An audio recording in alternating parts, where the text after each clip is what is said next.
Assalamualaikum warahmatullahi wabarakatuh. Kita lanjutkan lagi kajian kita atau tadabbur kita yang pada hari ini masuk surat Shad, surat nomor 38, ayatnya 17 sampai dengan ayat 26. Saudara-saudara, para pemirsa Kereweng Aji Channel yang berbahagia, Assalamualaikum warahmatullahi wabarakatuh.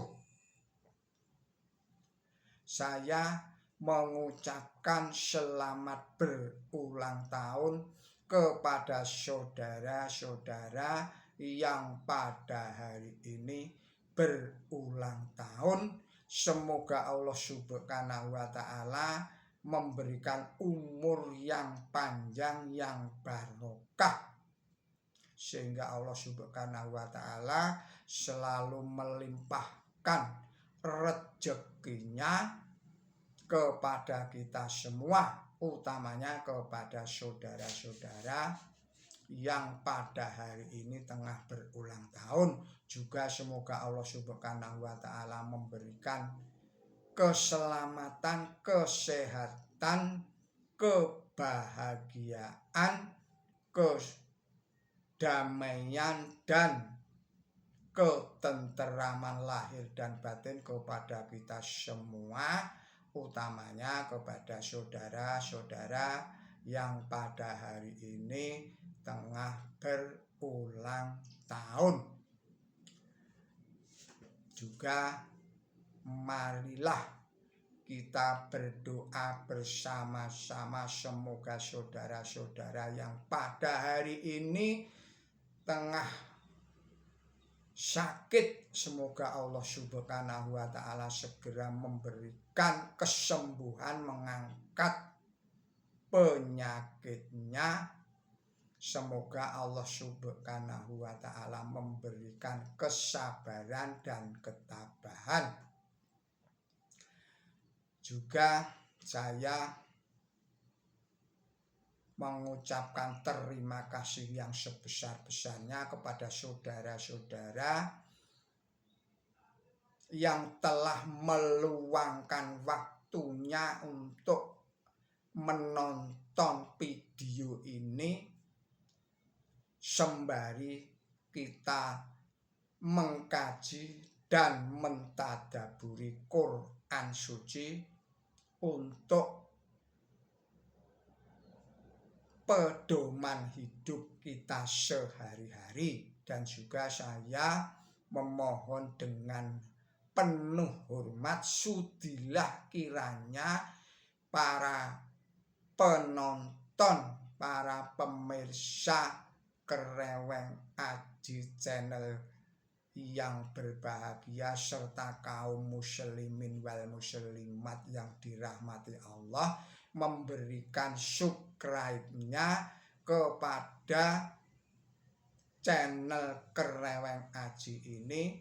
Semoga dengan subscribe saudara-saudara, channel ini bisa hidup, bisa tetap eksis untuk mengkaji dan mentadaburi Al-Quran bersama-sama.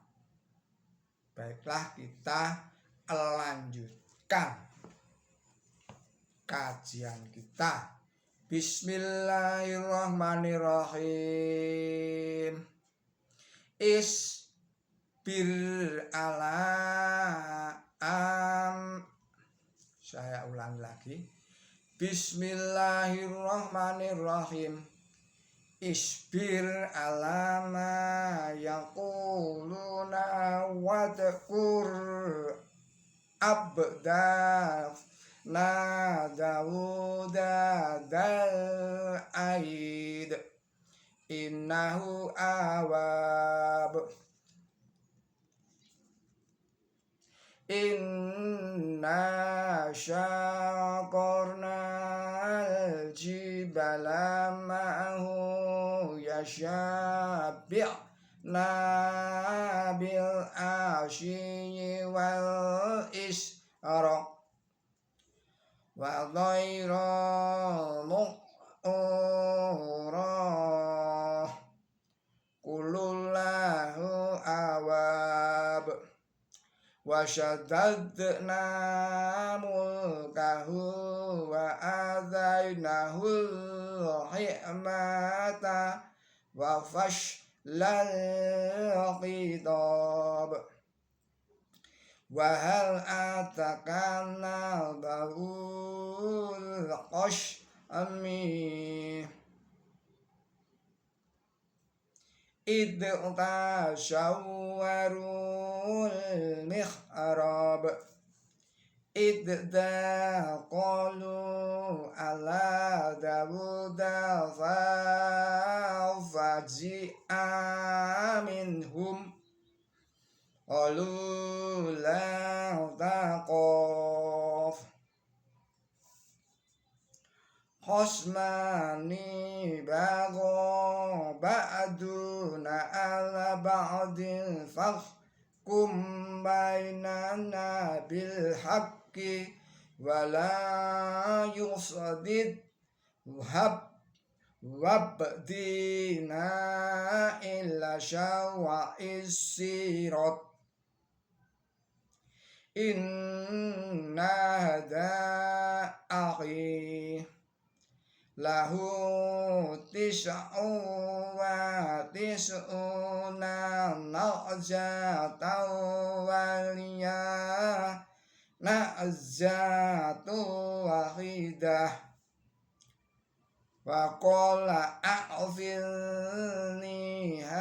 wa azani fil khitab qala laqad lamaka bishu ali na'zatika illa ni'ji wa inna kashiram minal quladai la yabghi ba'duhum ala ba'din illal ladina amanu wa amilu salihati wa qalilum mahum wa dhanna Dawudu annama fatannahu fastaghfara rabbahu wa qara raqi'an wa anab.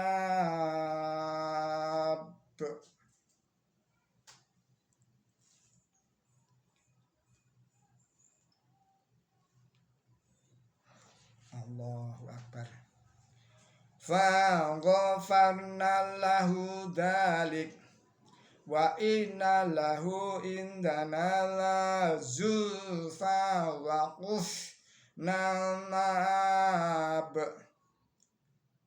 ya Dawudu inna sa'alnaka khalifatan fil ardi kum bainan nasi bil haqqi wala tadambil hawa fa yudillaka an sabilillah innal ladina yudilluna an sabilillahi lahum adabun syadidum bima nasu yawmal hisab. Shadaqallahul adzim. Artinya dengan menyebut Allah yang maha pemurah, yang maha pengasih, bersabarlah terhadap apa yang mereka katakan. perhatikan dan ingatlah akan hamba kami Daud yang memiliki kekuatan. Sesungguhnya ia selalu kembali kepada Allah. Sesungguhnya kami membuat gunung-gunung tunduk kepadanya, memahasucikan Allah pada waktu petang dan pagi hari. Dan burung-burung dikumpulkan, semuanya patuh kepadanya. Dan kami memperkuat kerajaannya, dan kami berikan kepadanya kebijaksanaan dan keputusan yang terang. Dan apakah telah sampai kepada engkau ceritanya orang-orang yang melawan, tatkala mereka masuk dalam kamar dengan memanjat tembok, tatkala mereka menjumpai Daud, maka takutlah ia akan mereka. Mereka berkata, "Jangan takut." Dua orang bersengketa, yang satu menganiaya yang lain, maka berilah keputusan antara kami dengan benar,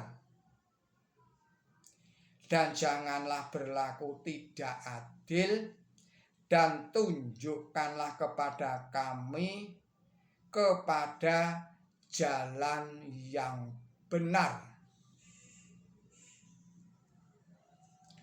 Sesungguhnya ini adalah saudaraku, ia mempunyai 99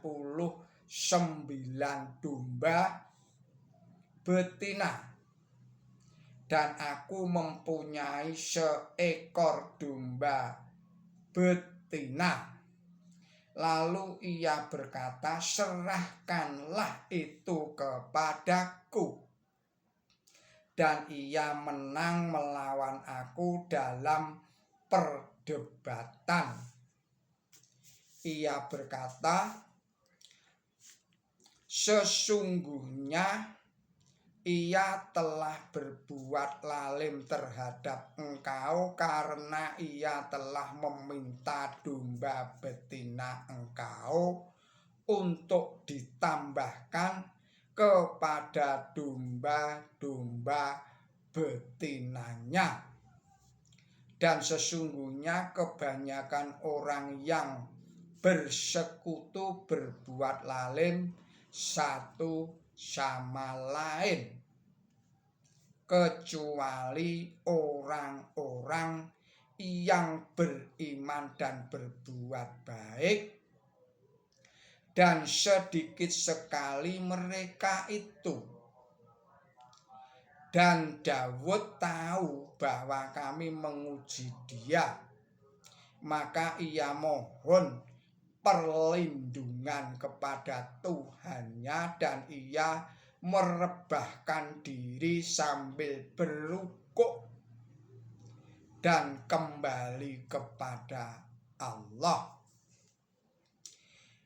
Maka kepadanya kami beri perlindungan mengenai itu, dan ia mempunyai derajat yang dekat di sisi kami, dan mempunyai pula tempat kembali yang baik.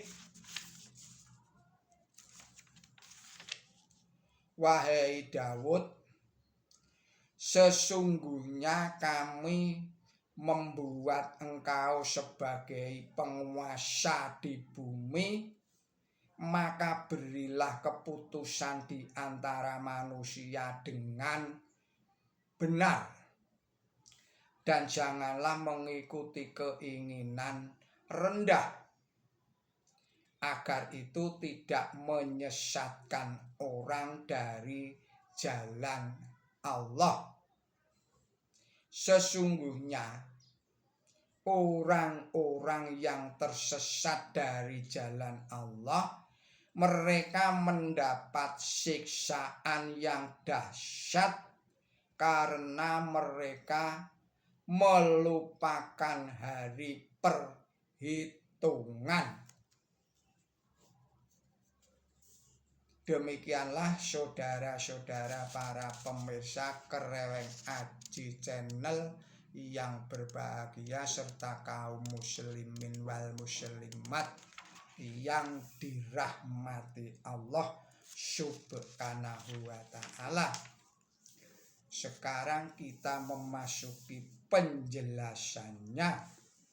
Penjelasan yang pertama pada ayat 16. Kata autad adalah jamaknya kata watad.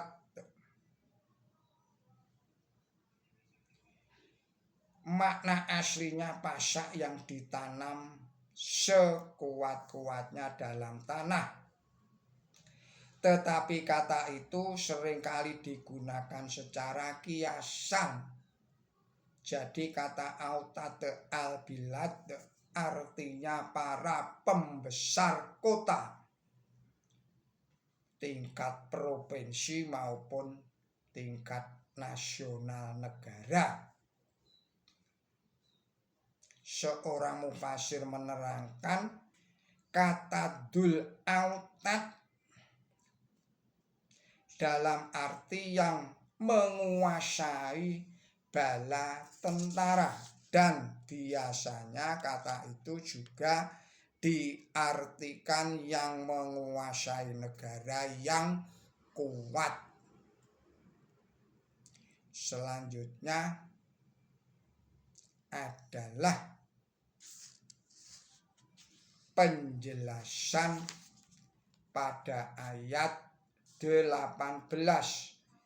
Bagaimana gunung-gunung memahasucikan Allah, dan bagaimana burung-burung tersebut dalam ayat berikutnya memahasucikan Allah. Ini bisa dilihat dalam tafsir nomor 2022.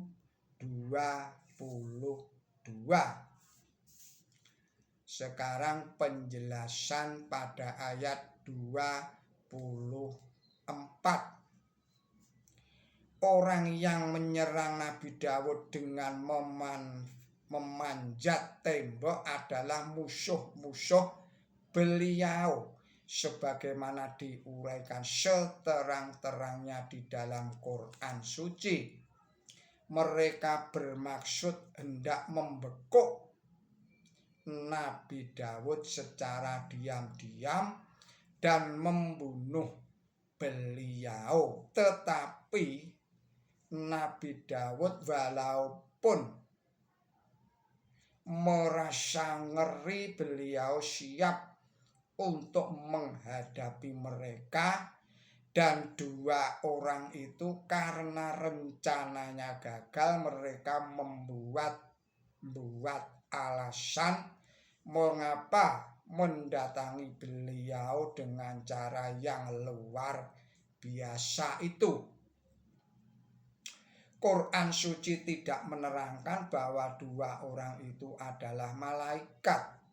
Lebih-lebih jika diingat bahwa itu tidak sesuai dengan gambaran mereka sebagai musuh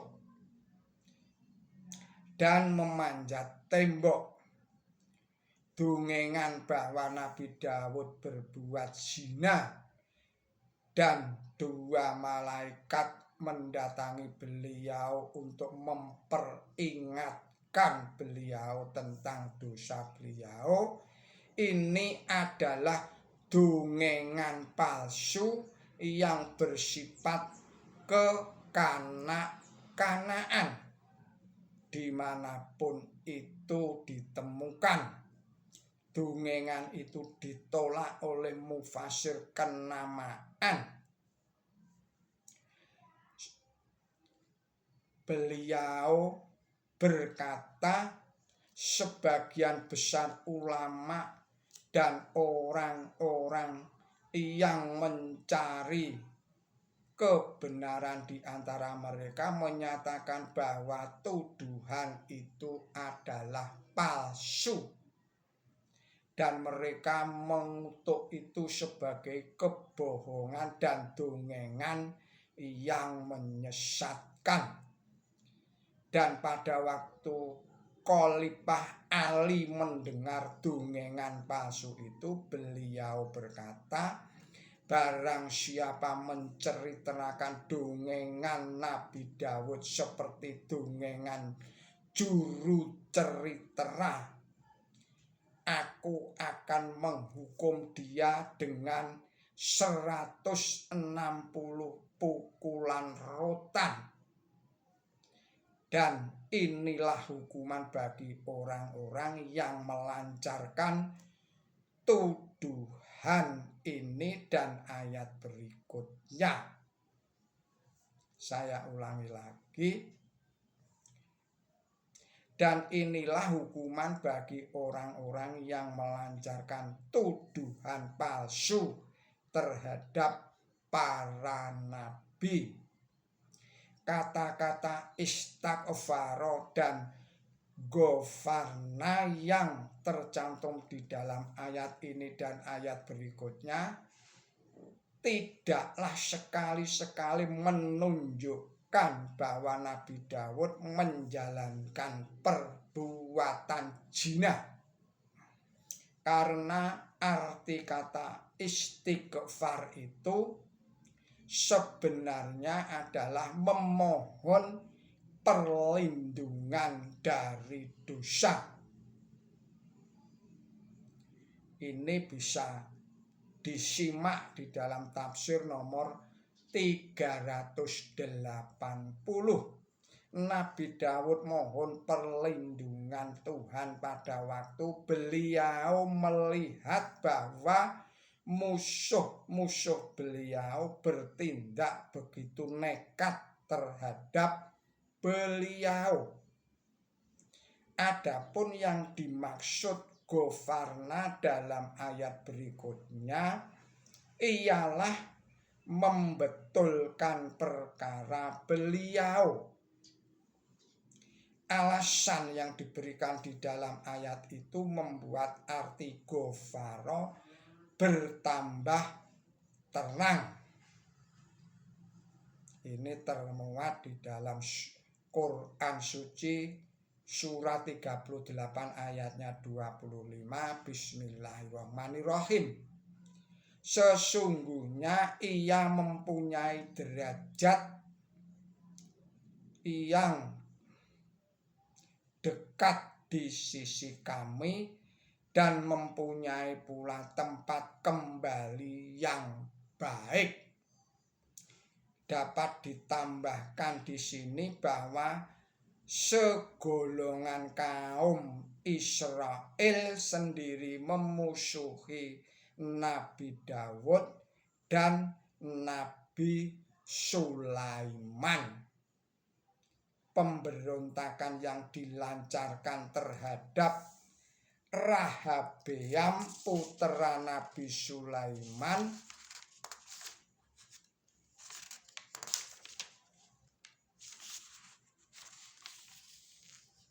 ini membuktikan seterang-terangnya adanya permusuhan itu. Selesai membaca ayat ini segera diikuti dengan sujud sungguh-sungguh. Ini bisa dilihat di dalam tafsir nomor 978. Tadi kita sudah melakukan sujud itu. Saudara-saudara, para pemirsa Kereweng Aji channel yang berbahagia. Demikianlah kajian kita pada hari ini. Semoga bermanfaat, bisa menambah keimanan dan pengetahuan kita terhadap ayat-ayat Al-Quran. Mohon maaf atas segala kesalahan dan kekilapan saya. Billahi taufik wal hidayah. Ihdinas siratal mustaqim. Wassalamualaikum warahmatullahi wabarakatuh.